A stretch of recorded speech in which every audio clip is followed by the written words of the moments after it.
I'm Deathwired. I'm currently Emissary 2 with about 137 games on McGinnis with around 65% win rate on her.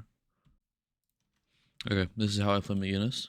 You start with 66 bullets. As you shoot, if you can see around the crosshairs is a circle that shows your fire rate increasing.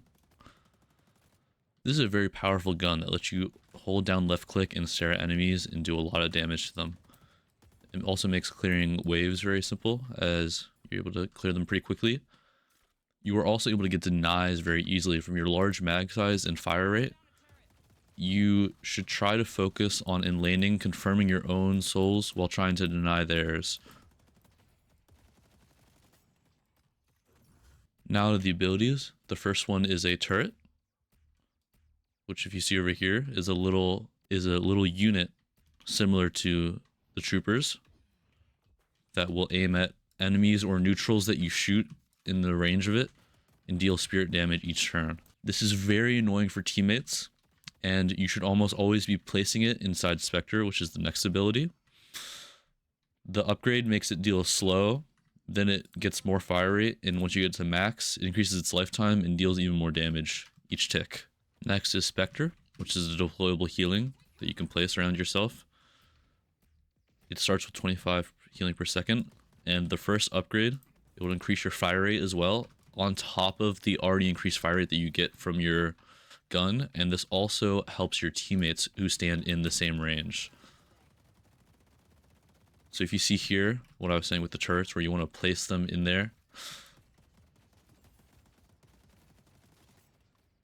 and it means that you are able to stay forward a lot longer, and if an enemy tries to dive you, they'll get poked by your turrets, and you can see how much spirit damage they're doing just to the turret themselves when they're sitting there. So they can get a lot of damage in. The Spectre then gets a cooldown and then max health regen. This max health regen is very, very powerful on McGinnis. Once you get this, it's a very big power spike from your abilities. It lets you either heal a teammate from almost 1 to full if they stand in it for the whole duration, or you can push up to a guardian with it and ignore the enemies and take the objective, because it heals you for so much sustain more than they're able to do damage to you. Next is wall, which you can throw forward in front of you, and it will put a wall down. If it hits them on the first upgrade, it will remove their stamina and increase my damage. You can use this to save your teammates if they're trying to...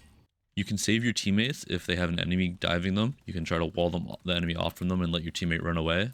You can also use it to get enemies that are trying to run away from you to stop them from moving. And there is movement where you can dash jump and throw the wall right where you are. So if you need to run away, you can do that. The only issue is with my build, with an item we'll get to later, Arcane Surge makes it move too fast. So if you try to do it, you'll get thrown right behind it. But another way to do the wall when you're trying to get away is you can dash jump behind you and throw the wall as you're walking backwards away from the enemy, and then turn around and run away. The second upgrade reduces the cooldown, and when you max it out, it will actually stun the enemies. So you can use this to counter a lot of ults, such as Haze or Lash. If you're able to, if the Lash is too low, and you can hit them with when they're ulting, it'll stun them and stop them from killing your whole team. Next is the Barrage. This is a very good spike early on, because once you get it, it's dealing a lot more damage than what most enemies are dealing with. And the way that it shoots is that you look at where it is, and then there's a slight delay before the Barrage actually gets to the spot you're looking at. So this is good to just clear wave, or when you're pushing up, you can either push enemies off your guardian with this, or you can push into the enemy and focus the enemy while the wave is pushing the guardian and try to poke the enemy. When you're aiming for people though, you want to try to aim a little bit ahead of where they're walking because of the delay on the Barrage to make sure you actually hit them. So it's a little bit of a guessing game. The issue is that when you are ulting, you are very slow. It reduces your movement abilities a lot. One way to get around this is with mantle sliding, where it gives you that little extra boost of speed So when you are in laning phase, you can actually go from the middle all the way. You can mantle slide off the wall to the bridge and actually chase them. So if they have you backed up to Guardian, you can still use your Barrage and get to them in time.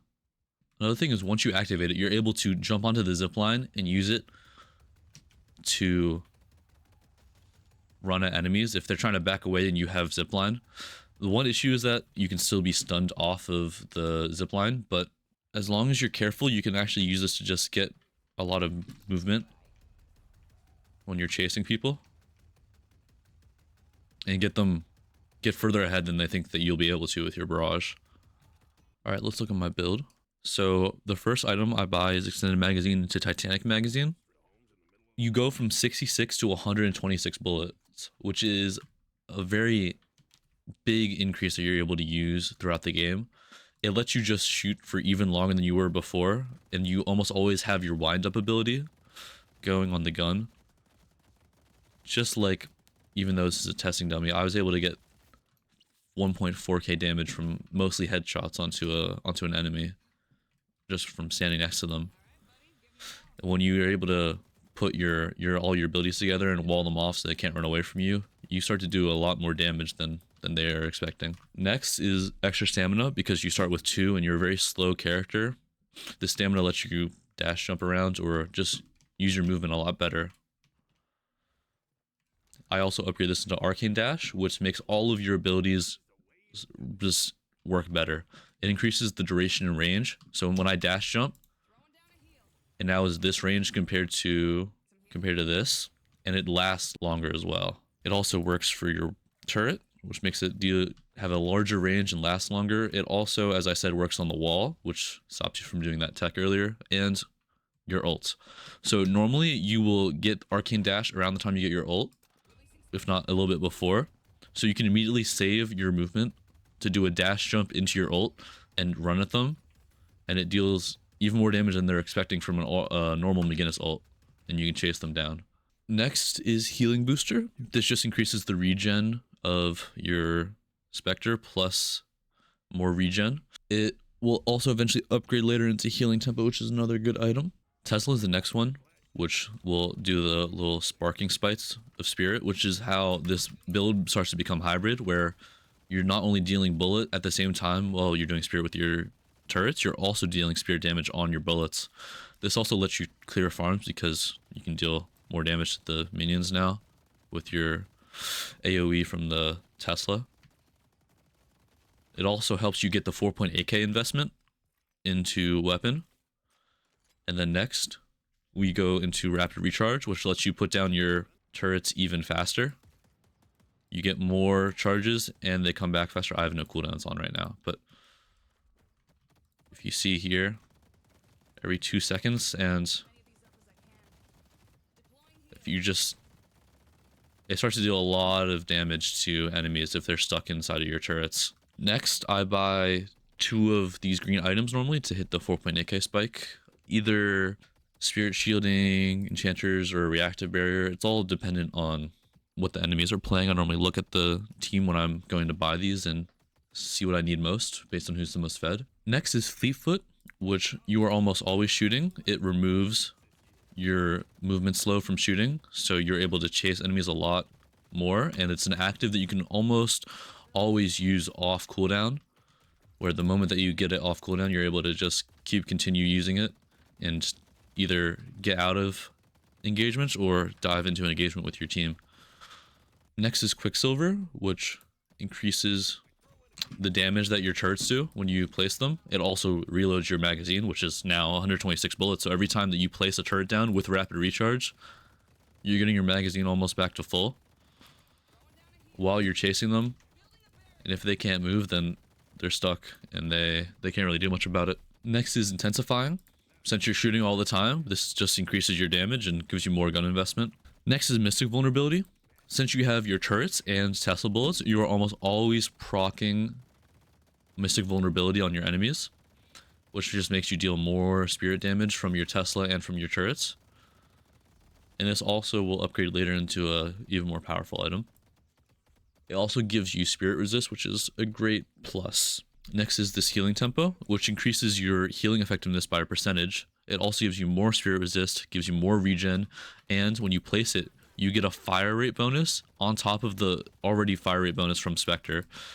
But then it also gives you a movement buff. So if people are trying to run away from you and you're very aggressive with your abilities, you can use this to just run with them and chase them down with your team and try to wall them off from running away from you. Next is Mercurial Magnum, which is just an upgrade from Quicksilver, where now every time I put down a turret, my bullets always deal the spirit. So now Mystic Vulnerability is always being procced every time I'm shooting. It also increases the damage of the bullets on their own by 63% now with how much spirit I have, and increases the fire rate every time I put down a turret, even more than Quicksilver. Next is late game, which at this point the game should almost be over. Toxic Bullet shreds the enemies very quickly, where it's removing their max health. It also reduces their healing, so it makes them more killable. This is really good against almost every hero who's able to get healing down. But you can see how much damage it starts to do, even on a target dummy, when I have these turrets and I'm shooting them. Like most enemies would not live through this. Next, Escalating Exposure, which is the upgraded version of Mystic Vulnerability. So now every time I hit him, I'm reducing his cooldown. I'm reducing his spirit resist even more, and it goes up to 12 stacks. So now my bullets and my turrets are doing even more damage every time. I'm just getting procs on him because both my gun and my turrets and my wall are helping to keep these stacks on the enemy and reduce their spirit resist. Next is Capacitor. It's just a base upgrade of Tesla bullets. It also lets you slow the enemy. If you have your wall up, you're able to slow them and then run at them. Make sure they don't get out with Fleet Foot and they can't run away from you anymore. After this, I really hope the game's over. If not, then I would start selling some of your smaller items like Fleet Foot, Extend Titanic Magazine, Intensifying Magazine, or Arcane Dash for some more powerful items like Focus Lens, Crippling Headshot, Ricochet, Siphon Bullets. How you play laning is very dependent on the enemies that you're facing against. If you are powerful with your laning teammate, you should be able to be very aggressive where you can try to wall off one of the enemies from their teammates and dive them with your teammate while focusing them with your bullets. You are very powerful at just focusing down the minions to get them off of your guardian if they have you backed up here. You also are able to put your turrets on top of things so they have a good line of sight. You normally want to have them in the healing as always. It's very finicky when you're trying to place, so you have to try to find the right angle and hope that you don't mess it up when you want to place your turrets around. You want to be fighting with your teammates almost always if you are able to. You can do a lot of pressure where if you go to another lane, you're able to run up with your healing and your turrets and focus the enemy's guardian for them while they're pushing with you. So if they're just kind of losing lane a little bit, you can help them get back in with that. Late game, your goal is to just put down as many turrets as you can while you're in a team fight, because the longer that the turrets are there, the more damage that you're just passively dealing to the enemy, and they always hit, so they don't miss. If they have a lot of movement like Lash, you can still follow him and target him down. But yeah, as you can see, we start doing a lot of damage in the late game. So for your abilities, the first one you're going to get in laning phase is Specter. It lets you take high ground with Bridge, and you're able to poke at the enemies while healing up the damage that they're dealing to you, so you're winning that trade of fighting them. Next, you're going to get the wall, because in early laning phase, when you were able to wall them off with your teammate together and get a pick on one person, you were able to do a lot of impact with that. And then next, you're going into turret, and Barrage is when you get your ult. You're rushing all of your abilities into the Specter, because after laning phase, you should have this plus 3% regen per second, which means that you're able to then start focusing all of your ability points into first the turret to get their fire rate up, and then you're removing stamina, maxing out the turret, maxing the wall with the stun in very late game, and then if you keep playing, then you eventually just keep putting your abilities into Barrage. Barrage is not a bad ability. It's just not that powerful with this build where we're focusing on the hybrid damage of the turret and the gun. So you want to focus mostly on using it to either kill enemies that are running away if you are able to get the range with it, or if you want to clear camps with it, it lets you deal a lot of damage in an area to multiple targets at once. So that's my build. Thank you for watching.